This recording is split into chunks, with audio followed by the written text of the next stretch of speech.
get closer, preparing to kiss. But then, suddenly, Lucas's phone rings and interrupts them. As an annoyed Ellie sulks, Lucas picks up the phone, answering the phone. Dr. Henry calls and apologizes for taking the CEO out of business. However, he has important news that he would like to urgently report. The bio company has made great progress in developing a vaccine. And although clinical trials in the United States have yet to be undertaken, the immune effect of the vaccine is 90%. A joyful Lucas excitedly thanks the doctor for his work. When the call ends, Ellie gets Lucas's attention again. There is no point in holding back anymore, and the couple spends the night together. Lucas can't sleep. He reflects on the destruction of the economies of many countries and the human losses due to the coronavirus.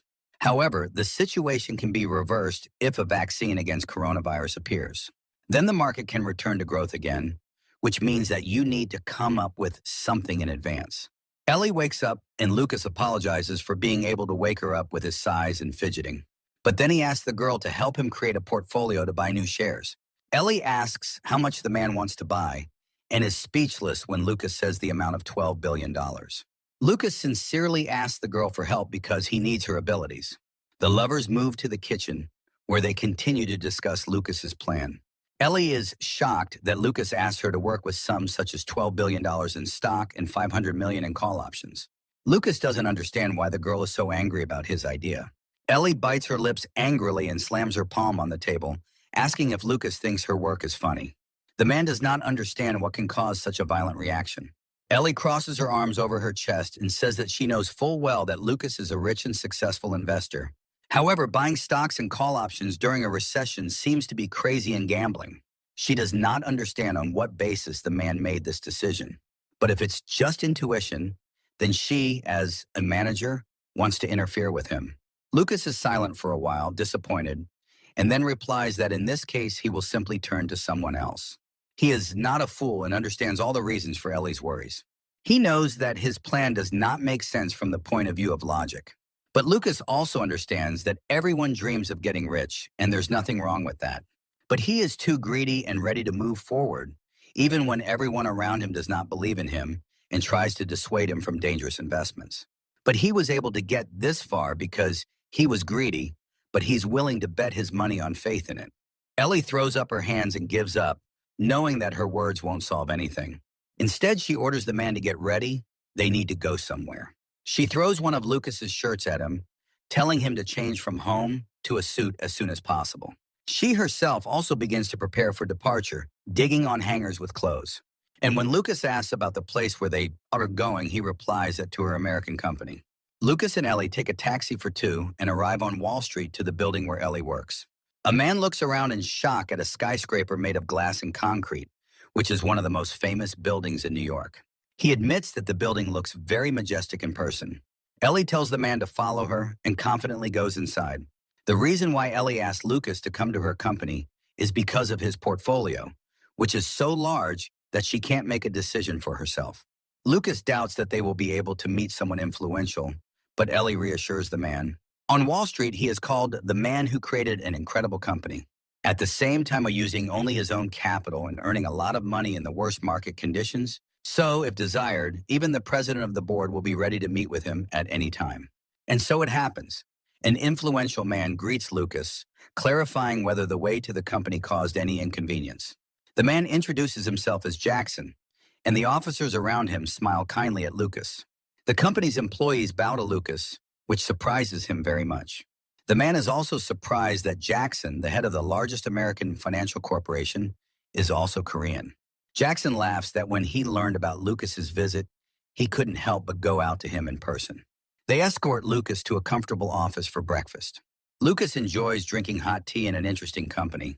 He praises the aroma of the drink, and Jackson reveals that the tea is brewed from the highest quality leaves.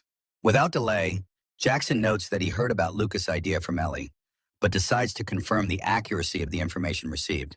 Clarifies if Lucas knows that if the option fails, they will lose their entire investment. Having received positive answers to all his questions, Jackson nods contentedly.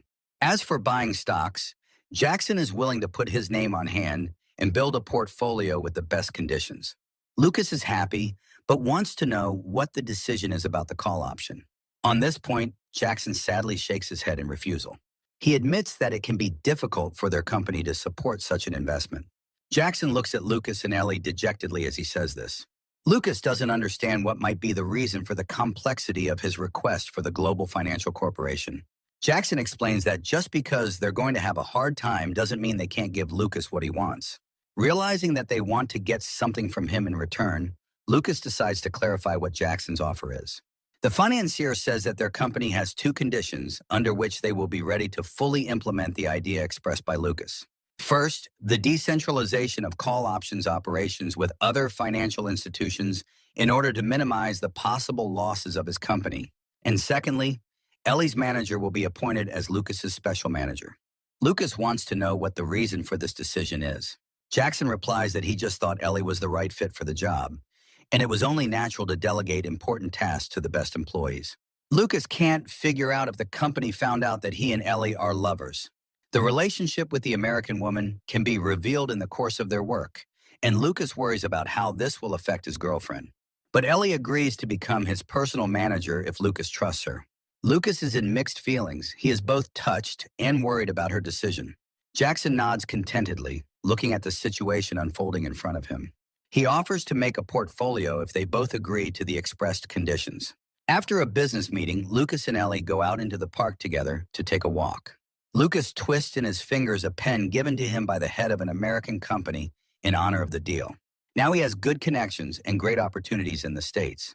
And Lucas is looking forward to the future to see what it will turn out to be. Suddenly, Ellie, walking a little behind, turns to her lover. He turns to the girl who wants to tell him something. In Ellie's eyes, you can read a strange confidence and determination.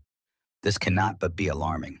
This causes Lucas to tense up and think that something bad has happened. They are standing in the middle of the park under the leaves falling from the wind, and their hearts are anxious. And a few hours later, Lucas, full of negative emotions, enters the house, where he is met by Charlie. The man is surprised that his friend returned to San Francisco from New York so early, as he took a vacation to have a good rest. But Lucas, ignoring him, goes into his room and closes the door behind him. Charlie does not understand what happened and why his friend is ignoring him. At this time, Lucas lowers himself to the floor and presses his back against the door. He recalls that Ellie told him that it was time to stop and end their relationship. Lowering his eyes, Lucas wants to ask the girl what the reason is. Ellie asks if her lover remembers the day they dined at a restaurant while traveling. Lucas, of course, remembers the first time they dined together. Ellie says that all this time she was grateful to Lucas for his really sincere support. He looked into her eyes and said that he believed in Ellie and her future, and smiled softly. And this conquered the American, who was not used to such a reaction, only to empty, meaningless compliments. Probably it was at that moment that Ellie fell in love with Lucas, opened her heart to him. Lucas listens with sad eyes to the girl's confession that his support gave him strength for work. She worked hard and did not sleep at night to prove her abilities. After that, she began to be trusted with large projects, and she received good growth and recognition from others. But then she realized that Lucas was still growing and had gone far ahead of her. She began to feel very strange and only today realized the reason. Ellie wants not just to be Lucas' mistress, but to fulfill her dream of being his manager. Lucas, who is standing in front of her, is experiencing heavy and painful emotions. He thinks for a few seconds about what to say to Ellie, who broke his heart. But in the end, she does not decide what to answer her and only laughs sadly and awkwardly. However, he quickly pulls a mask over his face and asks to take care of him in the future as a personal manager. The American sincerely thanks Lucas for the good memories and looks forward to working with him. They shake hands, thereby ending their relationship.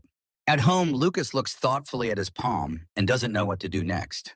However, Charlie does not allow him to be alone and knocks on the door. Lucas opens the door, saying that he wants to rest alone that evening. But Charlie bought him hamburgers, a luxurious double set. He convinces him that Lucas will not be able to resist. Lucas exhales and begins to laugh quietly because his friend is trying so hard to comfort him, so he agrees to eat together. Meanwhile, Jim is in his office in a rage throwing papers. He screams, cursing Lucas, and literally tears his hair out.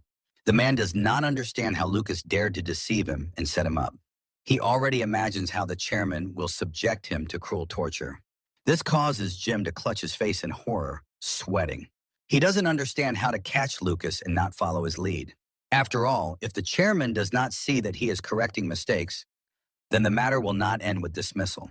At this time, one of Jim's subordinates enters Jim's office, interrupting his thoughts. The man yells at him, accusing him of not letting Jim come up with the right strategy. But the subordinate says that he wanted to report on what is written about Lucas in the newspapers. Jim immediately snatches the newspaper from the man's hands and avidly reads it. He begins to shake with laughter, which grows louder and louder. Jim smiles slyly, pleased that he has found Lucas's weak point. At this time, everything is once again very restless in business chats. It turns out that due to the sudden departure of a large number of foreign investors, all stock markets collapsed. But suddenly, Jack appears in the chats under his pseudonym 10 billion won and urges his comrades not to give up. He convinces you to believe in the golden god that is Lucas and follow his investment decisions. After Jack's appeals, many people turn to buy shares. And as a result, the situation on the market quickly and significantly stabilized. Jim in his office looks at a screen where the chart shows the growth of stock buyers. He is dumbfounded and does not understand how the situation he was sure of could have completely turned upside down. And Lucas and Charlie read numerous declarations of love for Lucas and his investment methods on the investment bulletin board. Charlie does not understand what his friend has done, but he does not understand the reason. He tries to remember his last decisions, but believes that he really did nothing. Big changes are taking place in the world, and even a special report begins in the news. The World Health Organization says a new asymptomatic coronavirus is spreading. Therefore, a more serious quarantine is being introduced. The number of deaths is also growing. There is a shortage of morgues. Unable to withstand the ongoing quarantine, citizens began unrest. Cases of looting and robbery became more frequent. Looking at everything that happens on the news, Lucas frowns tensely.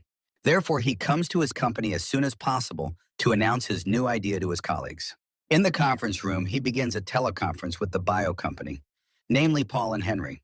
He makes a statement that he plans to make a vaccine against coronavirus, to begin with, 300 million doses. From this information, Dr. Henry again gushes blood from his mouth. Lucas is no longer surprised and just tries to wait for the moment when the man clears his throat. Dr. Henry asks if he heard Lucas's words correctly, and he laughs, fully confirming his words about 300 million doses. Dr. Henry chokes on air and says it's reckless. Of course, he agrees that the vaccine needs to be produced as soon as possible, but it has only passed the first clinical trial. The possibility of side effects cannot be ruled out, and it would be better to wait longer. But Lucas easily says that in this case, they dispose of all the vaccine produced. Lucas has full faith in Dr. Henry and has enough resources to survive any difficulties. Such self-confident words shock Dr. Henry and Professor Paul. If they fail, then only Lucas will be the loser. But if they succeed, they can save more lives. Lucas asks if this reason is not enough to try. Henry notes that Lucas is standing too close to the camera, but he's glad he doesn't have tooth decay. He sighs, saying that in this case, he is not going to stop Lucas because he clearly likes risky investments. Lucas, chuckling, replies that one such investment is Henry's research lab. Therefore, he asks the doctor to take care of the production of vaccines. But Henry shocks Lucas by saying that he is only a scientist and has no knowledge of production. Lucas does not have this knowledge either, and therefore he urgently needs to come up with something. On the same day, the news that Lucas was producing a vaccine that had not passed the final clinical trials spread around the world. People wondered if Lucas wanted to monopolize the market and make a lot of money or save more lives. But after a while, the news that the vaccine had passed the second clinical trial conquered the whole world. Representatives of different countries began to discuss that it was necessary to conclude an agreement with Lucas, since hundreds of thousands of citizens were under threat to their lives. Representatives of the pharmaceutical industry began to discuss whether Lucas had decided on a company that would produce the vaccine. Everyone has a desire to win by signing Lucas an exclusive contract. But there were also those who wanted to undermine confidence in Lucas's business and cash in on his developments. One of the representatives of pharmaceutical companies, having a drink with the Minister of Health, thanks for the support provided. The minister himself is pleased with the cooperation with his company, since it also benefits him. The benefit lies in the large number of gifts that were given to him as a bribe. Then the chairman of the company says that the Korean company managed to develop a vaccine against coronavirus. He seems to speak happily, but he also expresses anxiety, absolutely feigned because of his own selfish interests. But the Minister of Health understands all the hints and requests and promises to deal with this situation.